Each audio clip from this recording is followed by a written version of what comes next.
Oke, Assalamualaikum warahmatullahi wabarakatuh. Kami dari kelompok G ingin mempresentasikan hasil diskusi kelompok kami mengenai materi berikut. Perkenalkan anggota kelompok kami. Di sini ada Greni Puspita Dewi dengan NPM akhir 044, kemudian ada Marcella Rosari dengan NPM akhir 056, kemudian ada Putri Femini Janti dengan NPM akhir 058, kemudian ada Nafis Rizky dengan NPM akhir 070, dan yang terakhir ada Raja Sarlianera dengan NPM akhir 077. Nah, di sini ada desain sistem konseptual. Dalam desain konseptual, pengembang membuat kerangka kerja umum untuk menerapkan persyaratan penggunaan dan memecahkan masalah yang diidentifikasi dalam fase analisis. Langkah-langkah desain konseptual yaitu mengevaluasi alternatif desain, menyiapkan spesifikasi desain, dan menyiapkan laporan desain sistem konseptual.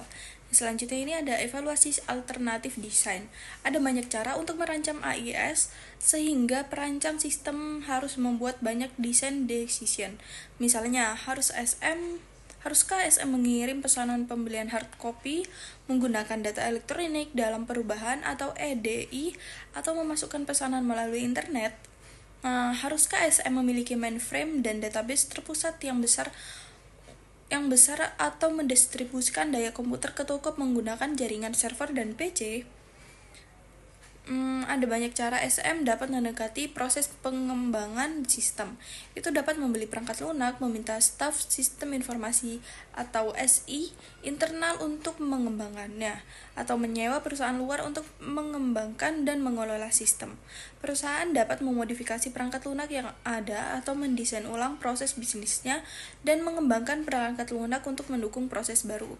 Alternatif desain konseptual ini dibahas dalam bab 23.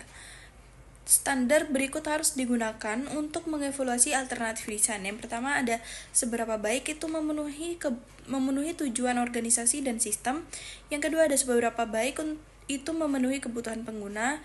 Yang ketiga, apakah itu layak secara ekonomi. Dan yang keempat, bagaimana keuntungan dibandingkan kerugian. Komite pengarah mengevaluasi alternatif dan memilih salah satu yang sesuai dengan kebutuhan organisasi. Nah, selanjutnya ini ada siapkan spesifikasi dan laporan desain. Nah, setelah alternatif desain dipilih, spesifikasi desain konseptual dibuat untuk elemen berikut. Yang pertama ada keluaran, karena sistem ini dirancang untuk memenuhi kebutuhan informasi pengguna. Spesifikasi output disiapkan terlebih dahulu. Untuk mengevaluasi penjualan toko, SM harus memutuskan yang pertama ada seberapa sering menghasilkan laporan analisis penjualan, yang kedua, apa yang harus diisi laporan, yang ketiga, seperti apa tampilannya, dan yang terakhir, apakah itu hard copy atau layar, atau keduanya output. Nah, yang kedua, selanjutnya ada penyimpanan data. Keputusan penyimpanan data mencakup elemen data mana yang harus disimpan untuk menghasilkan laporan penjualan, bagaimana mereka harus disimpan, dan jenis file atau database apa yang akan digunakan. Yang ketiga itu ada masukan. Pertimbangan desain input termasuk data penjualan mana yang akan dimasukkan, lokasi dan jumlah penjualan, dan di mana dan kapan, dan bagaimana mengumpulkan data. Yang keempat ini ada prosedur dan operasi pemrosesan. Pertimbangan desain meliputi cara memproses input dan data yang disimpan untuk menghasilkan laporan penjualan dan dalam urutan mana proses harus dilakukan. Saya akan menjelaskan tentang desain sistem fisik. Yaitu yang pertama ada desain output. Sasaran desain output adalah untuk menentukan sifat, format, isi, dan waktu pelaporan dokumen serta tampilan layar. Menyesuaikan output untuk kebutuhan pengguna memerlukan kerjasama antara pengguna dan desainer. Pertimbangan desain output yang penting dirangkum dalam tabel 22-2. Output biasanya sesuai ke dalam salah satu dari 4 kategori berikut. Di sini ada tabel 22.2. Selanjutnya, output biasanya sesuai ke dalam salah satu dari 4 kategori berikut. Yang pertama yaitu laporan terjadwal atau schedule reports. Memiliki sebuah isi dan format yang telah ditentukan sebelumnya dan disiapkan secara teratur. Yang kedua adalah laporan analisis bertujuan khusus atau special purpose analysis reports. tidak memiliki isi atau format yang telah dispesifikasikan sebelumnya serta tidak disiapkan pada jadwal teratur. Yang ketiga adalah laporan pengecualian yang dipicu atau Triggered Exception Report. Memiliki isi dan format yang telah dispesifikasikan sebelumnya namun disiapkan hanya sebagai tanggapan terhadap kondisi yang tidak normal. Dan yang terakhir adalah laporan permintaan atau demand reports yang memiliki isi dan format yang telah dispesifikasikan sebelumnya namun disiapkan hanya berdasarkan permintaan. Berikutnya yang kedua ada desain file dan database. Data dalam berbagai unit perusahaan harus disimpan dalam format yang sesuai untuk membantu mencegah masalah yang AT&T hadapi. 23 unit bisnis, kumpulan sistem, dan format data tidak kompatibel yang campur aduk dan ketidakmampuan untuk mengomunikasikan dan membagikan data dengan unit-unit lain. AT&T menghabiskan 5 tahun membuat pandangan tunggal dari tiap-tiap pelanggan sehingga data pelanggan dapat dibagikan di antara unit-unit bisnis. Yang ketiga adalah desain input. Pertimbangan desain input termasuk jenis data apa yang akan menjadi input dan metode input optimal. Yang pertama, desain formulir. Meskipun sistem berpindah dari dokumen kertas dan ke otomatisasi data sumber, desain formulir masih sebuah topik yang penting. Yang kedua ada desain layar komputer. Akan lebih efisien untuk memasukkan data secara langsung ke dalam komputer daripada ke dalam kertas untuk entry lanjutan. Layar masukkan komputer paling efektif ketika prosedur-prosedur berikut diikuti, yaitu yang pertama adalah mengatur layar sehingga data dapat dimasukkan dengan cepat, tepat, dan lengkap. Yang kedua adalah memasukkan data dalam urutan yang sama seperti yang ditampilkan pada formulir kertas yang menyimpan data tersebut. Yang ketiga adalah mengelompokkan secara logis data terkait pada saat yang bersamaan. 4. Mendesain layar sehingga para pengguna dapat melompat dari satu lokasi entry data ke lokasi lain atau menggunakan sebuah sistem atau kunci tunggal untuk langsung pergi ke lokasi layar. Yang kelima yaitu mempermudah dalam memperbaiki kekeliruan. Dan yang terakhir, membatasi data atau nomor opsi menu pada sebuah layar untuk menghindari kekacauan. Selanjutnya yaitu desain program. Pengembangan program salah satu aktivitas SDLC yang paling memakan waktu. Terjadi dalam 8 langkah berikut. Langkah pertama adalah bagian dari fase analisis sistem. Langkah kedua dimulai dengan desain sistem konseptual dan mungkin berlanjut ke desain fisik. Sebagian besar langkah 3 dan 4 dilakukan selama desain sistem dan diselesaikan selama implementasi sistem. Langkah 5 dan 6 dimulai dengan desain sistem, namun sebagian besar pekerjaan dilakukan selama implementasi sistem. Langkah ke-7 dilakukan selama implementasi dan konversi sistem.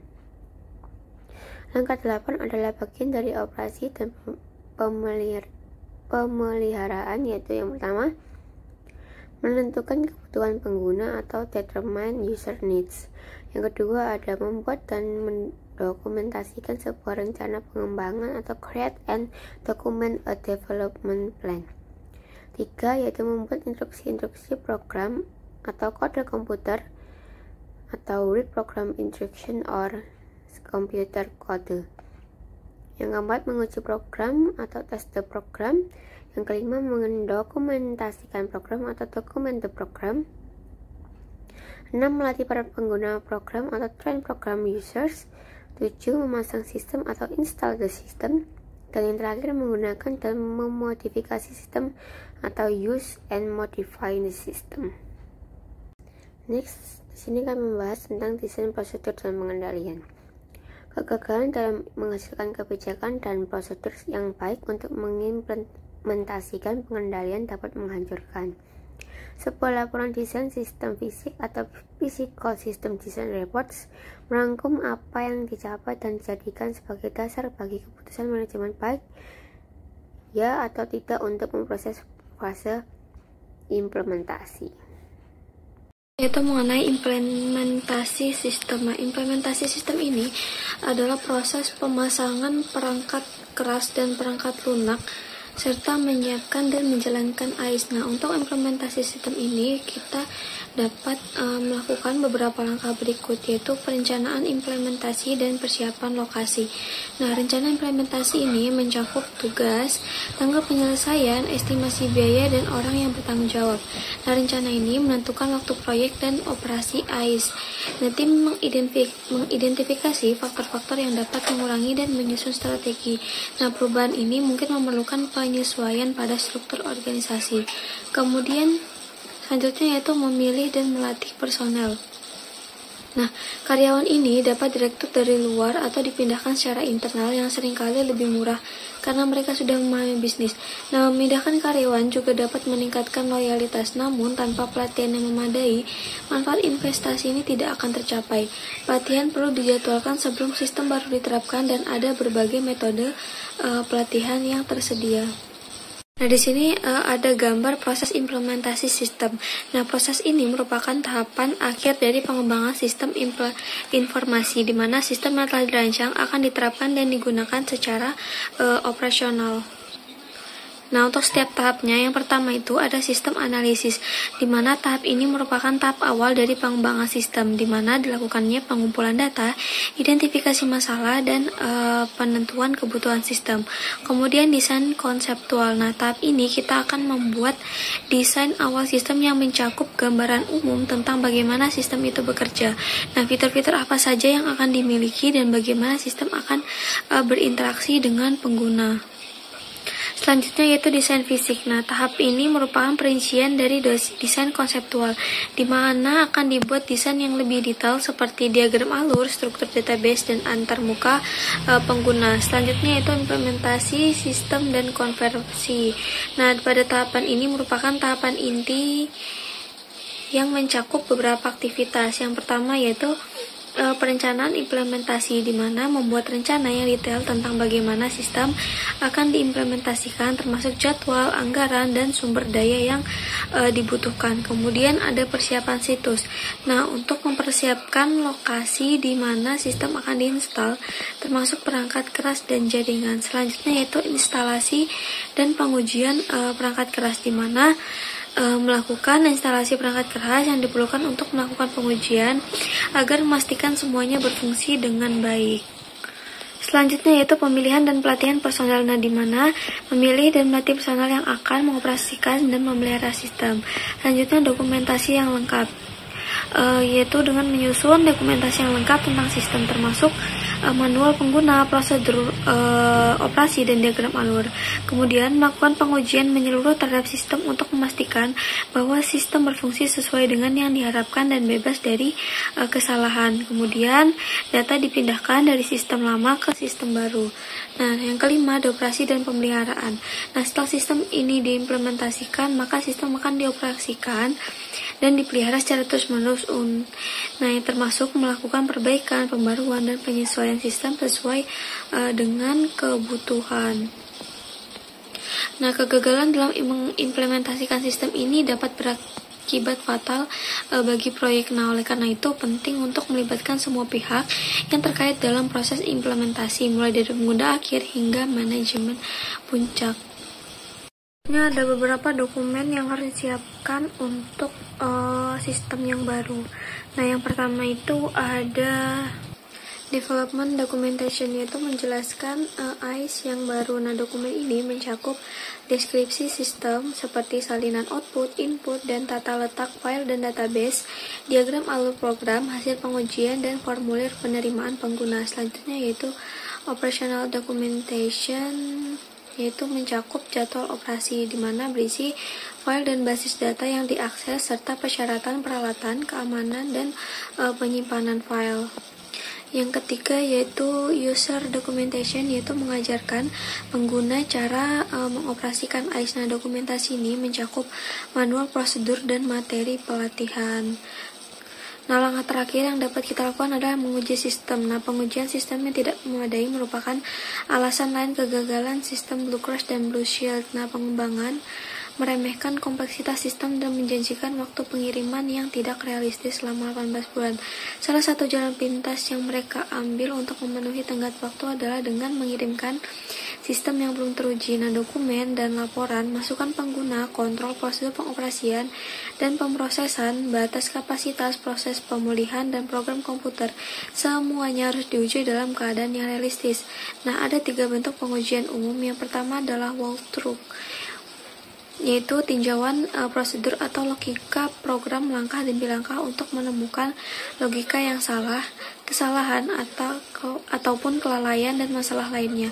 Nanti pengembangan dan pengguna sistem menghadiri walkthrough di awal desain sistem. Nah, fokusnya adalah pada input file, output, dan aliran data organisasi. Walkthrough berikutnya yang dihadiri oleh programmer ini membahas aspek logis dan struktural dari kode program. Selanjutnya yaitu adalah processing test data atau pemrosesan data uji. Yang termasuk semua transaksi yang valid dan semua kemungkinan kondisi kesalahan dilakukan untuk menentukan apakah suatu program itu beroperasi sebagaimana mestinya, yaitu transaksi yang valid ditangani dengan benar dan kesalahan dideteksi dan ditangani dengan tepat. Untuk mengevaluasi hasil pengujian respons sistem yang benar, untuk setiap transaksi pengujian harus ditentukan terlebih dahulu. Nah, yang terakhir ini ada acceptance test, yaitu pengujian penerimaan menggunakan salinan transaksi dan berkas nyata, bukan yang hipotesis. Nah, pengguna mengembangkan kriteria penerimaan dan membuat keputusan akhir apakah akan menerima AIS. Selanjutnya kita akan membahaskan terkait dengan konversi sistem. Nah, jadi sebelum itu kita perlu ketahui apa sih itu konversi. Nah, jadi konversi adalah suatu perubahan dari SIA atau sistem informasi akuntansi yang kelama menjadi yang kebaru. Nah, jadi banyak elemen yang harus dikonversikan, itu seperti perangkat keras, perangkat lunak, file data, dan prosedurnya. Nah, prosedur dilengkapi dengan SIA baru, dengan rutin dan berkelanjutan sistem. Dan di sini tuh ada empat pendekatan ya konversi digunakan. Jadi yang pertama adanya direct conversion atau konversi langsung. Dan jadi konversi langsung itu penghentian SIA lama ke barunya itu penghentian SIA dan ke baru yang diperkenalkan.